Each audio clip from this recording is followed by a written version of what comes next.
할렐루야. 반갑습니다. 잠시 기도할까요? 사랑과 많으신 하나님 아버지, 저희들 가운데 함께 하심을 믿습니다. 성령님으로 말미암아 친히 저희들의 심령에 말씀해 주옵소서. 저희들 심령 깨워 주옵소서. 예수 그리스도의 이름으로 기도하옵나이다.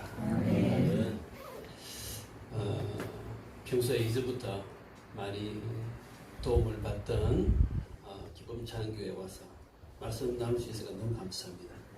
목사님 안지도 한 25년이 넘은 것 같아요. 저희들이 청도에 있을 때부터 이렇게 알게 되었거든요. 특히 이번에 숭바에 와서 함께 교제할 수 있어서 너무 감사했습니다. 속속들이 더 알게 됐고 너무 감사하게 됐습니다. 특별히 또 이제 남 집사님 또 우리 최전 도사님 함께 할 수 있어가지고 너무 감사했고요. 아마 그 숭바에 관한 이야기를 좀 들었을 것 같은데 나중에 간증 좀 나누고 간증 나누기 전에 먼저 말씀 좀 짧게 나누도록 하겠습니다. 오늘 이 본문에 보면은 바울의 이 간증이 나오는데 아주 세 가지 중요한 포인트가 나옵니다.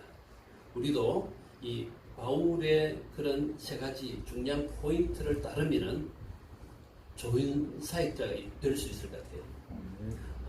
세 가지가 아주 간단합니다. 첫째로는요, 이 19절부터 보면은 모든 겸손과 눈물이며 유대인의 관계를 인하여 당한 시험을 참고 주를 섬긴 것과 유익한 것은 무엇이든지 공중 앞에서나 갑집에서나 끊임없이 너에게 전하여 가르치고. 바울은 순수하게 영혼들을 사랑했습니다. 순수함이 너무 중요한 것 같아요. 바울이 에베소에 있는 성도들을 양육을 할 때 모든 겸손과 눈물로 양육했습니다. 마치 자식 앞에 서면 작아지는 어머니처럼 좋은 것이 있다면 그들에게 주었어요. 그리고 그들을 눈물로 양육했습니다. 유대인의 관계도 많았습니다. 그 모든 관계들을 다 참았어요. 말할 수 없는 억울한 일, 온갖 누명, 모략 다 참았습니다. 왜요? 주님 섬기기 위해서. 주님 섬기다 보면 온갖 어려움들 너무 많아요. 그렇지만 바울은 참았습니다. 주님 섬기기 위해서. 또 유익한 것은 무엇이든지 공중 앞에서나 저자 앞에서나 다 가르쳤습니다. 마치 맛있는 것 있으면 자식에게 줄 것을 먼저 생각하는 부모처럼 늘 영혼들을 생각했습니다. 그에게는 이러한 순수한 사랑이 있었습니다. 선교지에서 사랑이 없으면 아무리 많은 능력이 있고 수많은 업적이 있다 하더라도 하나님 보시기에는 아무것도 아닌 줄 압니다. 순수한 사랑이 중요한 줄 압니다. 우리의 중심을 보시는 그 하나님께서는 우리의 능력보다는 선교지에서 순수한 사랑을 보시는 것 같습니다. 두 번째로는요, 정확한 복음 증거입니다. 21절에 보면은 유대인과 헬라인들에게 하나님께 대한 회개와 우리 주 예수 그리스도께 대한 믿음을 증거한 것이라. 복음에는 두 가지 중요한 요소가 있습니다. 저는 어디에 가나 이것을 강조합니다. 첫째는요, 회개입니다. 두 번째로는요, 믿음입니다. 구원받으려면 하나님께 대한 회개가 있어야 합니다. 하나님께로 돌이키지 않으면 구원이 없습니다. 주일 예배 중요합니다. 그런데 그 이전에 삶의 방향을 옛 삶에서 하나님께로, 죄에서 거룩하신 하나님께로 돌이키는 것이 있어야 합니다. 하나님은 거룩하십니다. 그 거룩하신 하나님께로 돌이키지 않으면 그 사람의 구원은 없습니다. 방향 전환이 필요합니다. 진실로 회개하면은 하나님은 예수 그리스도의 십자가의 보혈로 어떤 죄이든 다 용서해 주시는 줄 믿습니다. 십자가에 있었던 그 강도까지도 죽음의 순간일지라도 진실로 회개하면 하나님께서는 그에게 구원의 은혜를 베풀어 주십니다. 그런데 회개할 기회는 항상 있는 것이 아닙니다. 어쩌면은 우리에게 지금 이 순간이 회개의 마지막 기회도 될 수 있습니다. 다음 기회에 예배를 못 드릴 수가 있습니다. 회개는 미루면 안 됩니다. 그래서 바울은 보라, 지금은 은혜 받을 만한데요. 지금은 구원의 날이로다. 언제요? 지금요. 지금 회개해야 합니다. 제가 이제 그 수바에 가서 교도소 사역을 한지 지금 거의 7개월 된 것 같아요. 교도소 안에 약 한 250명 정도가 수감자가 있거든요. 그런데 한 170명, 180명이 예배에 참석합니다. 어느 날 한 죄수가 저에게 찾아왔습니다. 제가 워낙 회개를 강조하니까 자기가 회개하고 싶다고. 그때 그 당시에 그 사람은 미결수였어요. 만일에 자기가 과거에 저질렀던 이런 죄들을 고백하면은 형이 가중이 돼요. 근데 그가 고백한 죄는 그는 14년 동안 죄를 그만둔 적이 없었대요. 도둑질을 그만한 적이 없었대요. 다 도둑질을 했다는 거예요. 그리고 마지막으로 14마리의 소를 훔쳤대요. 마지막으로. 그리고 잡혔다는 겁니다. 그래서 제가 이제 그에게 이야기했습니다. 그렇다면 죄를 정직하게 고백해라. 그리고 경찰에게 갚겠다고 이야기해라. 그런데 그 사실 그대로, 그 죄대로 그는 경찰에게 다 고백을 했습니다. 근데 고백하니까 놀라운 일이 일어난 거예요. 갚겠다고 하니까 그 도둑 맞은 사람들이 이 청원을 했는지는 모르겠지만 제가 이제 지난번에 한국에 왔을 때 풀려났어요. 사실은 형이 엄청 가중돼 가지고 이 몇 년을 살아야 되거든요. 소 14마리 같으면 소 한 마리 한국 돈 한 300만 원. 14마리 같으면 3, 4, 12, 3일에서 엄청 비싸요. 엄청 비싼데. 약 한 3, 4천만 원 정도 평생 갚아도 갚을 수 없는 그런 빚인데 근데 그는 갚겠다고 얘기하고 결국 풀려났습니다. 복음의 첫 요소는 회개입니다. 둘째는요, 그리스도께 대한 믿음입니다. 어떤 믿음입니까? 예수님께서 우리 죄를 위해서 죽었다는 사실입니다. 그리고 3일 만에 부활하셨습니다. 어디 갔었든지 예수님께서 십자가에서 우리 죄를 위해서 죽으신 것을 믿습니까? 3일 만에 부활하신 것을 믿습니까? 다 아멘합니다. 근데 진짜 믿느냐 안 믿느냐는 그 사람의 열매를 보면 압니다. 삶의 열매가 없다면 그 믿음은 가짜일 수가 있습니다. 예수님은 십자가에서 죽으셨습니다. 왜요? 우리의 죄를 용서하기 위해서입니다. 죄를 용서받은 사람은 죄를 용서하는 열매가 있습니다. 그런데 수많은 그리스도인들이 다른 사람의 죄를 용서하지 못합니다. 마음에 이 앙금을 가지고 평생 원수로 살아가는 수많은 그리스도인들이 있습니다. 우리가 우리 죄를 용서한 것 같이 우리의 죄를 용서하옵시고. 예수님은 그 주기도문을 통해서 그렇게 우리에게 가르치셨습니다. 그리고 혹시나 잊을까 싶어서 너희가 만일 다른 사람의 죄를 용서하지 못하면 너희 죄도 용서하지 못하리라고 분명히 말씀하셨습니다. 예수님은 또 100만 달란트 비유를 통해서 100만 달란트 탕감받은 한 사람이 100데나리온 자기에게 빚진 사람을 용서하지 못한 사람에 대해서 이야기하십니다.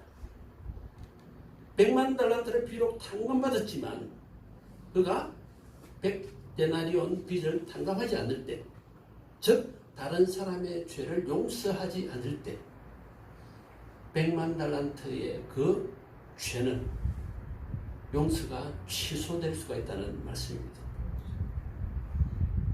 분명한 예수님의 말씀이 있음에도 불구하고 수많은 그리스도인들이 나의 죄는 용서받았다고 고백하면서도 다른 사람의 죄를 용서하지 못하는, 열매 맺지 못하는 삶을 살고 있습니다.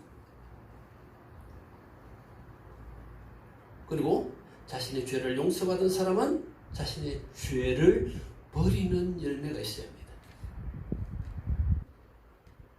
큰 죄를 용서받은 그 사람이 여전히 더러운 죄를 움켜쥐고 있다면 예수님의 십자가의 죽으심에 대한 믿음은 가짜일 수가 있습니다. 두 번째로 예수님은 부활하셨습니다. 예수님의 부활을 믿는다면 우리 자신의 부활도 믿어야 합니다. 그렇죠? 그런데 과연 부활의 소망을 두고 살아가느냐? 그런 삶의 열매가 없다면 부활에 대한 우리 믿음은 가짜일 수가 있습니다. 물론 구원은 행위가 아니라 믿음에서 비롯됩니다. 그러나 삶의 열매가 없다면 우리의 믿음이 진실인지 돌이키는 것이 필요한 줄 압니다. 인생은 한 번뿐입니다. 언젠가 반드시 우리는 다 하나님 앞에 서야 합니다. 30년이 지나면 우리 가운데 많은 분들이 아마 이곳에 계시지 않을 겁니다. 우리의 영혼은 이 땅에서의 우리의 삶과 믿음에 의해서 결정되어집니다. 어떤 분은 예수님 앞에 섰을 때 예수님으로부터 내 아버지께 복받을 자들이여 나와 창세로부터 너희를 위하여 예비된 나라를 상속하라는 말씀을 들을 것입니다. 그런데 어떤 분은 회개하지 않고 참된 믿음이 없어서 나는 도무지 너희를 알지 못한다. 저주를 받은 자들아 나를 떠나 마귀와 그 사자들을 위하여 예비된 영영한 불에 들어가는 말씀을 들을 수도 있습니다. 그보다 더 무서운 것은 없습니다. 이 세상에서는 불 속에서 단 1분이라도 우리의 손을 얹어서 가스레인지 위에 단 1분이라도 버틸 수 있는 사람 아마 아무도 없을 거예요. 그런데 그런 똑같은 고통을 지옥에서 1분도 아니고 10분도 아니고 1년도 아니고 100년도 아니고 영원히 그런 이 땅에서 받는 그런 고통과 같은 그런 똑같은 고통을 영원히 받는다면 그 끔찍한 것은 말로 표현할 수가 없습니다. 그렇기 때문에 우리는 구원받아야 합니다. 매일 삶 속에서 구원을 얻어야 합니다. 이루어야 합니다. 즉 죄를 버려야 합니다. 예수님의 영접을 받을 만한 그런 믿음과 삶의 열매가 필요합니다. 돈 걱정 없는 30년 노후를 걱정하는 분들은 많아도 영혼을 예비하는 사람은 너무나 적습니다. 우리를 구원하는 것은 복음입니다. 바울은 이 복음을 분명히 전했습니다. 곧 회개와 예수 그리스도에 대한 믿음입니다. 세 번째로는요, 생명을 바친 헌신이 있었습니다. 22절, 23절, 24절에 보면요, 바울은 장차 어떤 일을 당할지 알 수가 없었습니다. 그러나 분명한 것은 그는 결박과 환난을 반드시 받으리라는 그런 성령의 가르침이 있었습니다. 그럼에도 불구하고 그는 나의 달려갈 길과 주 예수께 받은 사명, 곧 하나님의 은혜의 복음을 증거하는 일을 마치려 하면 나의 생명을 어떻게 한다고요? 조금도 귀한 것으로 여기지 않냐고요. 사람을 살리는 것은 복음뿐입니다. 바울은 이 복음을 위해서 생명을 걸었습니다.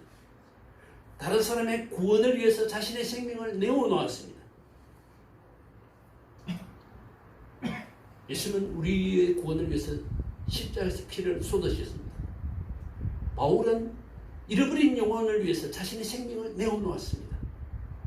우리가 한 영혼이라도 구원하려고 한다면 나의 구원이 중요한 것처럼 다른 사람의 영혼을 중요하다는 것을 인식한다면 생명을 내어놓는 그런 헌신이 필요한 줄 압니다. 사도행전 1장 8절을 보면요, 우리 너무나 잘 아는 말씀입니다. 오직 성령이 너희 임하시면 너희가 어떻게 한다고요? 권능을 받고 예루살렘과 온 유대와 사마리아와 땅끝까지 이르러 내 증인이 되리라. 땅끝까지 이르러 예수님의 증인이 되는 이런 사명은, 이 하나님의 비전은 오직 성령이 너에게 임하시면 이라는 말씀처럼 성령을 받은 한 사람으로부터 시작됩니다.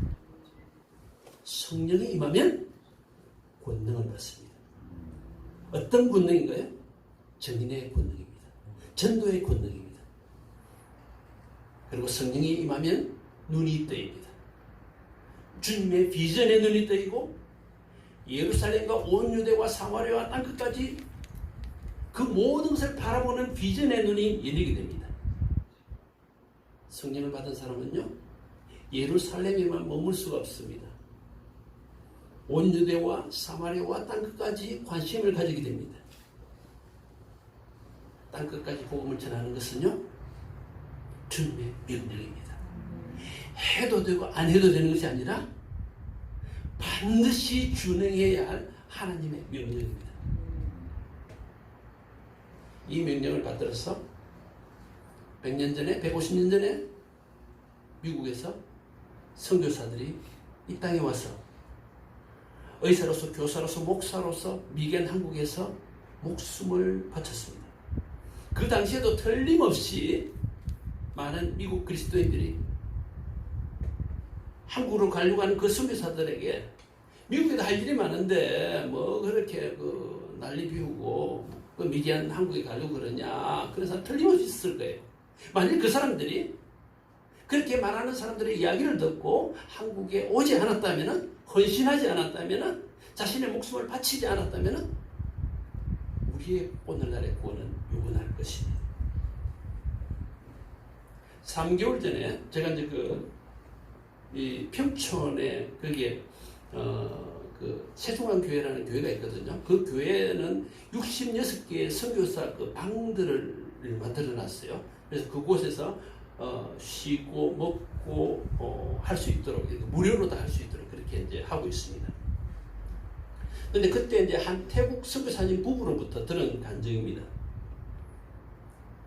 홍순호라는 한 아이가 있을 때요. 어린 아이입니다. 초등학교 때 아버님이 소천했어요.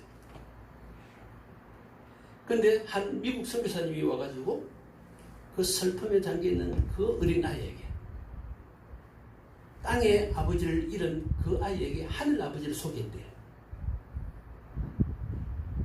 그 아이는 너무 기뻐가지고 그때부터 교회에 열심히 나왔다는 겁니다. 열심히 봉사하고 청소하고 교회 종도 치고 하늘 아버지를 기쁘시게 하려고요.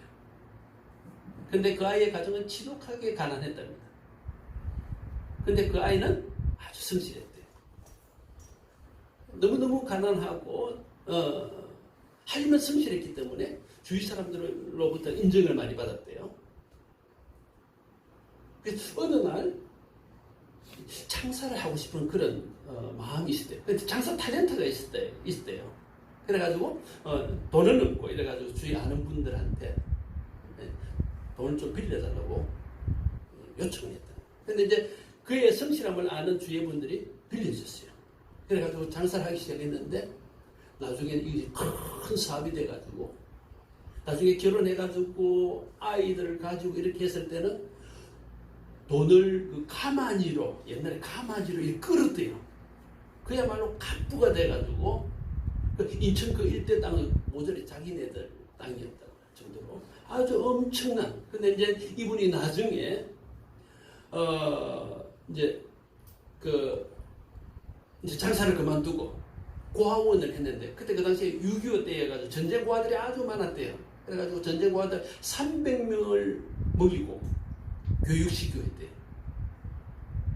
그리고 교회를 2개 짓고요. 그렇게 했는데 자녀들이 9명 있었대요. 근데 그 따님 중에 한 분이 태국에 선교사를 갔다는 거예요. 그분이 바로 내가 그 딸이라고 하면서 이야기해 주는 거예요.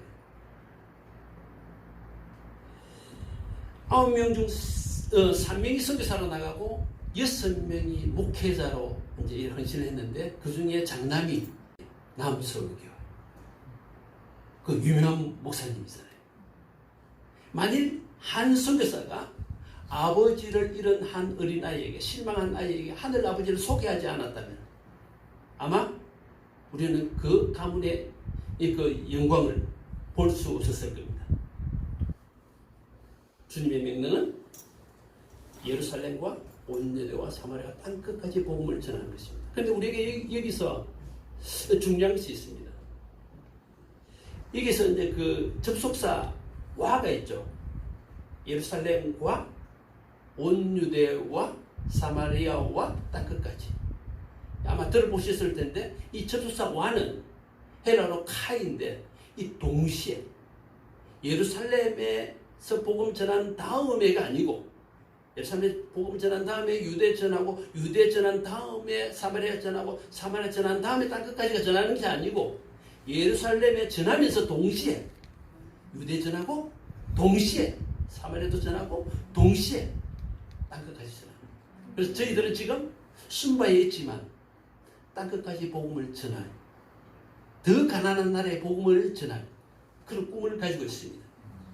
그렇기 때문에 기쁨장 교회도 그처럼 땅끝에 관심을 가지고 복음 전하는 줄 압니다. 만일 우리가 예수님을 왕으로 받드는 자라고 고백한다면, 예수님의 말씀처럼 너희는 가서 모든 족속에게 모든 족속을 제자로 삼아라는 그 명령에 순종하고자 하는 그런 마음이 있는 줄 압니다. 이제 그 기쁨장 교회가 앞으로 내년이 될지 후내년이 될지 모르지만, 우리 남지연 집사님과 최영원 전도사님, 그때는 아마 목사님 될지 모르겠는데 이제 파송하게 되잖아요. 그렇게 파송하는 것이 하나님 뜻입니다. 주님께서는 가라고 이야기하세요. 가든지 보내든지 그것이 하나님의 뜻입니다. 바울은 순수한 사랑, 분명한 복음 증거, 그리고 복음을 위해서 생명을 바친 헌신으로 에베소 선교를 했습니다. 우리도 그렇게 되면 좋겠어요. 저도 그렇게 되겠습니다. 제가 간증을 좀 나누도록 하겠습니다. 시간이 좀 한 10분 정도 오버해도 괜찮은가요? 예. 저희는 대륙복지에 소속 선교사인데요. 이제 중국에 이전에 병원을 세웠거든요. 병원을 지원하려고 그러면은 한국에서는 선교회 이름으로 지원을 못해요. 예, 그래서 보건복지부 산하에 대륙복지라는 단체를 만들어서 공식적으로 공산국가를 지원하게 되었습니다. 그래서 대륙복지 단체가 있는 거예요. 중국에서 약 한 14년 사역을 했고요. 그 다음에 인도네시아 지금 한 13년 사역을 하고 있습니다. 중국에서 사역을 한 6년 차 했을 때 아내가 소천했습니다. 그리고 4개월 이후에 2 아이를 데리고 중국으로 다시 들어갔습니다. 하여튼 많은 이런 어려움들이 많았었습니다. 그렇지만 그 당시는 이제 중국을 위해서 헌신했기 때문에 제가 이제 아이들한테 이렇게 설명도 안 한 것 같아요. 그래서 참 지금 생각하면 너무 미안한데, 이사도 자주 다니고, 어제 이제 그 제 딸 혜리가 초등학교 때 이사를 7번 다녔다고 하더라고요. 그래서 너무 아픔이 많았던 것 같아요. 하여튼 저의 이런 비전 때문에 아이들이 참 많이 고생을 했는데, 하여튼 그래도 하나님께서 합력해서 선을 이룰 줄 믿습니다. 지금 이제 소천하고 난 다음에 한 1년 반 다음에 이제 다시 재혼해서 지금의 아내와 약 한 22년 정도 됐습니다. 세월 너무 빨라요, 보면은. 중국에서 이제 청년 사역을 했는데, 그때 한 3년 정도 이렇게 이제 사역할 때 굉장히 하여튼 성장을 많이 했었어요. 한 거의 2년쯤 됐을 때, 제로에서 한 350명 정도 될 정도로, 그것도 전부 청년들만, 대부분 대학생들, 그리고 직장에서 일하는 직원들, 이렇게 해서 수많은 사람들이, 젊은이들이 저희들과 함께 있었습니다. 근데 이제 정부에 이렇게 노출이 되다 보니까 더 이상 사역할 수 없어가지고 한인 사역 한 1년 정도 하다가 그것도 계속 종교국에 불려다니고 이래가지고 결국 추방되기 직전에 한국으로 나와서 한 교회에서 한 2년 정도 협력 사역을 하다가 인도네시아로 가게 됐습니다. 인도네시아 간 지는 지금 한 13년쯤 됐는데요. 반둥이라는 도시에 그쪽에서 한 10년간 사역했습니다. 그쪽 경치가 아주 좋고 시원해요. 해발 한 800m, 900m 정도 되고요. 아주 뭐 발전한 몰도 있고, 그리고 이제 그곳에서 이제 우리가 대학생 사역을 했기 때문에 교회도 있었어요. 무슬림 사역도 했고요. 집도 아주 좋은 집이었습니다. 한 500평 정도 대지에 한 180평 정도 아마 그 1, 2천 되는 아주 비싼 집이었어요. 그것도 공짜로. 그렇게. 근데 그때 그 당시에 제가 이제 주님이 주시는 은혜가 너무너무 큰 거예요. 도저히 감당할 수 없을 정도로, 주체할 수 없을 정도로, 너무너무 피부에 와닿을 정도로 주님께서 늘 함께 해주시는 거예요. 근데 제가 주님께 드리는 건 너무너무 적은 거예요. 뭐 사역한다고 뭐 여기 조금 이렇게 저기 조금 해도 제가 너무 죄송한 마음이 많이 들었었어요. 그래서 어떻게 하면은 이게 주님께 갚아드릴까? 내가 이대로 반둥에서 내 인생을 마치고 사역을 마치면은 주님 앞에 섰을 때 너무너무 후회할 것 같았어요.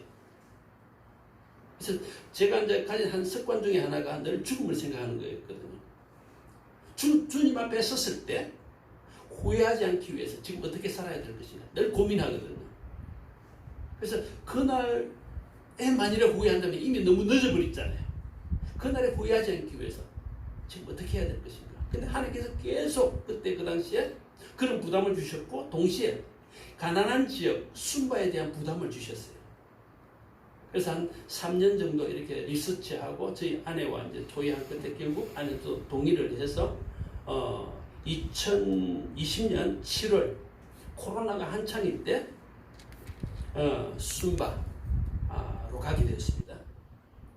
가서 보니까 하나님께서 왜 그렇게 제 마음에 많은 부담을 주셨는가 알게 되겠더라고요. 이 반둥 보이죠? 반둥 저쪽은 도시고 자바섬입니다. 아주 발전한 곳이에요. 근데 순바는 인도네시아에서도 가장 낙후한 곳이에요. 그 다음에요. 시골에 가면 대부분의 집들이 저래요. 도시에는 괜찮은 집들이 많지만 시골에는 저런 집들이 많습니다. 아이들 보십시오. 야, 지난번에 한번 보여드린 것 같은데 신발 신은 아이들이 없죠? 야, 아이들 보십시오. 그 다음에 네. 이게 지금 뭐 한 30년 전이 아니고 지금이에요. 지금 아이들이 도시 근처에 사는 아이들입니다. 그 다음에 집안에 가면은 아무것도 없어요. 뭐 플라스틱 그릇도 거의 없을 정도로. 부엌에 가면 조금 다음에 있으면 부엌이 나올 텐데, 부엌에 이제 물 끓이는 요리하는 이런 판 정도 하나가 있고, 그 다음에 아무것도 없어요. 그 다음에 교회입니다. 우리 기쁨삼 교회 너무 좋죠. 지금 비교해 보십시오. 근데 대부분의 교회가 저래요. 시골 교회, 도시 교회는 깨끗합니다. 대부분의 시골 교회는 저래요. 그 다음에 그래서 이제 이렇게 저희들이 이제 순바에 가게 됐는데 가서 보니까 이게 그들의 삶이 너무나 어려운 거예요. 한 달에 이제 그분들의 임금이 한 얼마 정도 될 것 같습니까? 한 달 월급이. 보통 교사들이 이제 정식 교사는 한 20만 원 좀 넘어요. 그런데 기간제 교사 있잖아요. 기간제 교사는 3만 원부터 해가지고 한 13만 원 그 사이. 한 달 월급이에요. 그 다음에 일반 공인들, 이제 상점에서 일하는 직원들은 보통 5만 원에서 한 10만 원 그 정도 사이고, 그 다음에 공인들, 아주 심한 노동하는 공인들 한 많으면 13만 원이에요. 한 달 월급이. 그래서 이제 그 교사들 월급이 너무나 적다 보니까 저희들이 이제 교사들을 많이 좀 도와주고 있거든요. 한 38명을 도와주고 있습니다. 4만 원까지 어떻게 생각합니까? 기름값도 안 나오는데. 그러다 보니까 도와주고 있고요. 그들을 도우면서, 그들 환경을 보면서 이제 제가 참 결심한 것 중에 하나가 심부름을 잘해야 되겠다. 두 가지 심부름인데요. 하나는 말씀 심부름을 잘해야 되겠다. 가만히 그들 삶 속에 들어가 보면은, 근데 그 삶이 너무 엉망인 경우가 많아요. 정말 그리스도인들이 많고 복을 받아야 할 그런 지역임에도 불구하고 복을 받지 못하는 거예요. 근데 가만히 보면은 그들의 삶에 문제가 있는 거예요. 그들에게 정확하게 복음에 대해서 이야기해야 되겠다. 당신이 예수님 믿으면은 당신의 삶이 어떻든 관계없이 당신은 천국 가 하면은 좋겠지만, 당신은 그렇게 하면은 반드시 지옥 가 할 수밖에 없는, 성경의 가르침을 가르칠 수밖에 없는 그런 바른 심부름꾼이 되어야 되겠다. 말씀의 심부름꾼 되어야 되겠다고 다짐합니다. 또 하나는요, 재정의 심부름꾼. 한국에서 후원을 해주거든요. 후원을 해주시면 그대로 잘 흘려보내는, 주시는 대로 잘 흘려보내는. 근데 그냥 흘려보내기만 하고 저희들 헌신 안 하면 안 되잖아요. 저희들 그래도 한 달에 국민연금을 한 100만 원씩 받습니다. 그죠? 그래서 그것도 저희들 내어놓습니다. 그래서 저희들이 순발을 떠날 때 다 주고 떠나자 결심을 했습니다. 그 대신에 한국으로 만일 돌아온다면 500만 원은 준비해놓고 오자. 정착금으로. 그저께 이제 저희 누나를 만났는데, 누나가 그렇게 한국에서 못 산다. 한국에 100만 원까지 어떻게 사노? 막 그러더라고요. 그래서 살 수 있어요. 뭐 100만 원 나오고 또 뭐 다른 뭐 조금씩 나오더라고요. 뭐 밥만 먹고 살면 되잖아요. 늙어가지고 뭐 다른 일 할 것도 아니고. 근데 이제 그 순바에 가서 보니까 제가 와, 너무너무 충격을 받은 게, 어느 날 한 사회복지사로부터 이야기를 들었습니다. 한 초등학교 3학년이 의붓 아버지한테 성폭행을 당한 거예요. 초등학교 1학년이 또 의붓 아버지한테 성폭행을 당한 거예요. 그리고 초등학교 5학년이 있었는데 성폭행을 당했는데, 이웃 청년한테 성폭행을 당했는데 때마침 한 전도사님이 고발을 한 거예요. 근데 3년 이후에 이 아이가 임신을 했어요. 누구를 통해서? 그때 그 당시에 고발했던 전도사를 통해서. 그리고 그 다음에 70세 된 할아버지가 3살 된 친손녀를 강간을 하고, 그야말로 짐승과 같은 그런 일들을 제가 이제 이야기를 들었을 때 잠을 잘 수가 없더라고요. 만일 내 딸이 그렇게 당했다면 어떻게 하겠습니까? 아무 다른 사람한테 도움 요청하지 않고 저 쉼터를 세웠습니다. 쉼터를 세워서 고통받는 그 아이들을 그렇게 이제 허입을 하고 그들을 회복시키는 그런 일을 하게 됐는데, 근데 이제 제가 아는 한 분이 이 이야기를 듣고 자기가 꼭 이 후원을 하고 싶대요. 이 비용을 대고 싶대요. 나는 이미 다 냈다고 그렇게 하니까 자기가 꼭 내고 싶다고 그렇게 해가지고 그분이 헌금을 1,300만 원 그 당시에 2년 전에 당일에 보내오셨어요. 그래서 근데 저도 이미 헌신을 했잖아요. 그래서 그 돈으로, 남는 돈으로 배움의 집을 세웠습니다. 근데 그 당시 그분이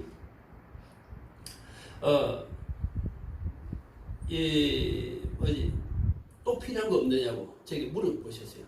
근데 이제 제가 이제 뭐 사전에 뭐 이 필요합니다 이렇게 좀 도움을 잘 요청을 못 하거든요. 근데 그분이 이제 물어왔기에 사실은 여기에 차가 필요하다고. 제가 이제 오토바이도 이제 몇 번 타고 다니면서 부르기도 하고 사실은 좀 위험하다고. 거기에는 이 대중교통이 없어요. 그래서 이제 반드시 이제 차가 있어야 되는데 차가 필요하다 그러니까 그 당시에 그분이 당장 2천만 원을 보내오셔가지고 또 차도 사고 덕분에 이 배움의 집 쉼터 때문에 그 다음에 이 배움의 집의 아이들 지금 한 23명이 있습니다. 가난한 아이들, 고아들 지금 이렇게 이제 함께 지내는데요. 그 다음에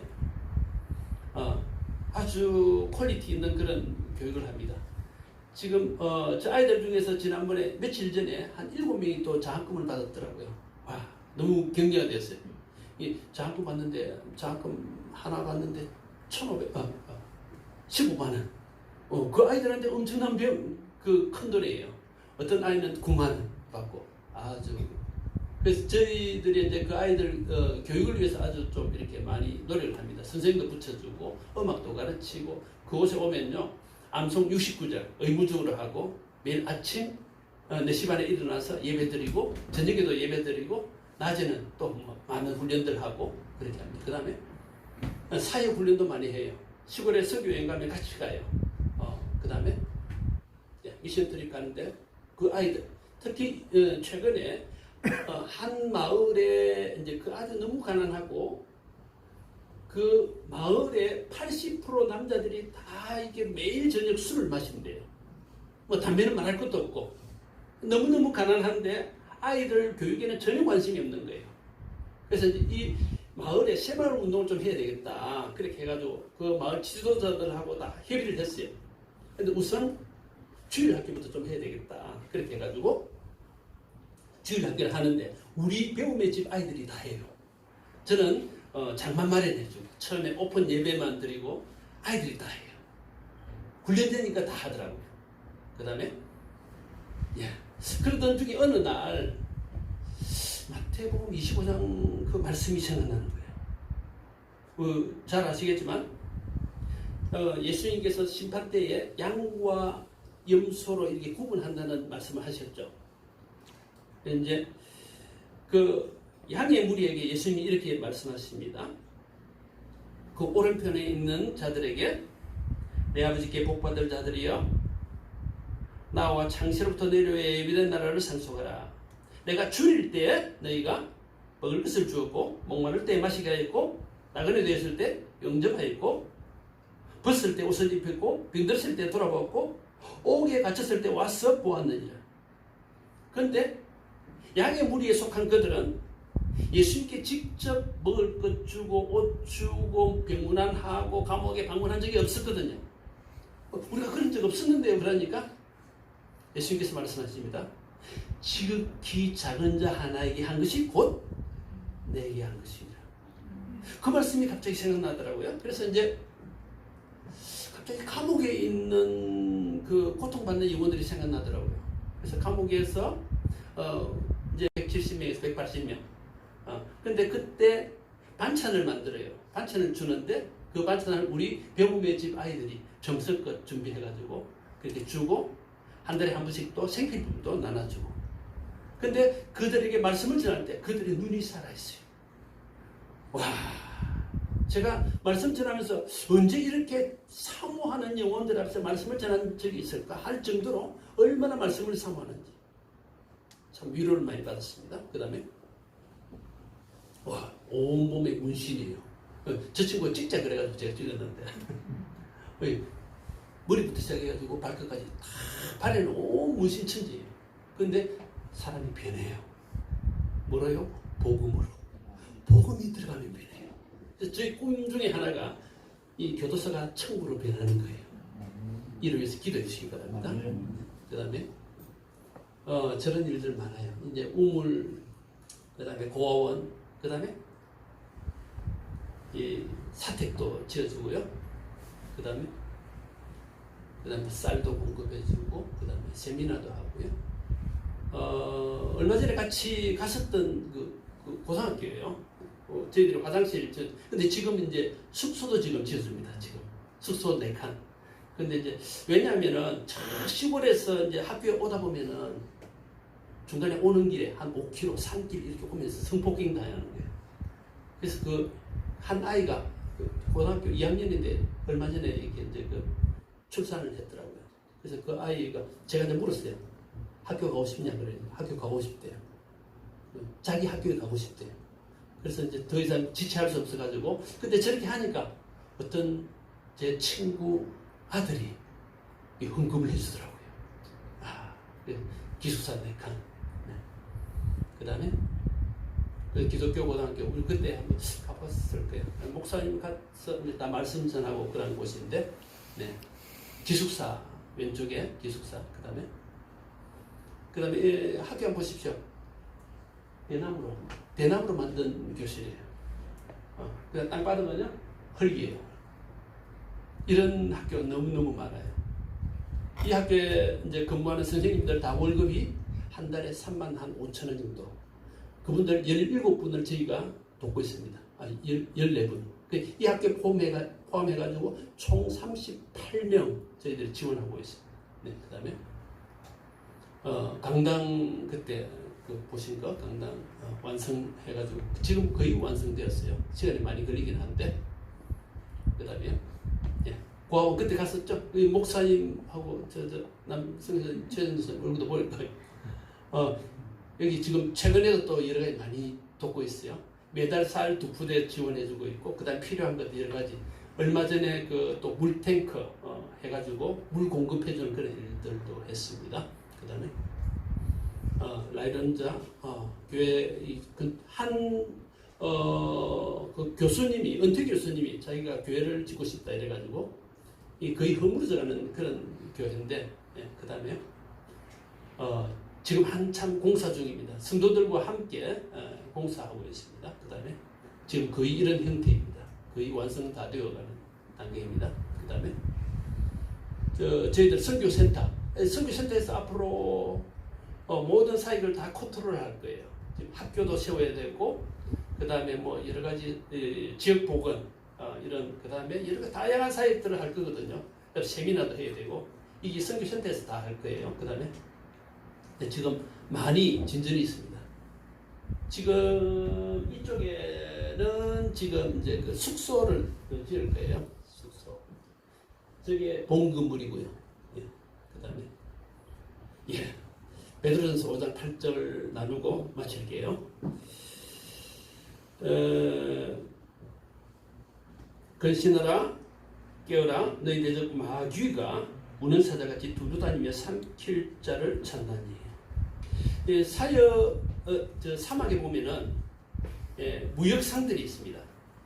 근데 이 무역상들이 그 사막 중간에 함께 잠시 쉴 때 그때 밤에는 불을 피워요. 근데 그 불을 피울 때 쫙 물리는 맹수들이 있어요. 맹수들은 이 불이 꺼지기만을 기다리고 있습니다. 꺼지면은 덮치려고요. 이 불이 꺼지는 순간 맹수가 덮쳐서 그들을 다 삼키려고 하는 거예요. 우리의 삶에도 헌신이 필요합니다. 헌신의 불이 필요합니다.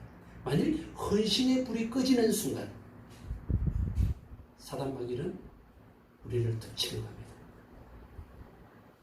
이전에는 헌신했는데 지금 혹시 헌신의 불이 꺼져 있지 않습니까?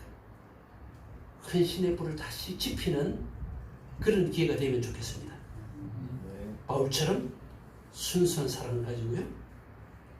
정확하게 복음 전하는 정말 회개를 강조하고 예수님의 죽으심과 부활하심을 강조해서 그들이 구원받도록 그리고 이 복음 위해서 생명을 바치는 그런 헌신 우리의 헌신을 통해서 마귀의 그런 모든 교회를 무력화시키고 하나님의 나라는 흥왕하는 그런 놀라운 은혜가 우리 이 기복장 교회에 그리고 이 지역 일대에 일어나기를 주님의 이름으로 축원합니다.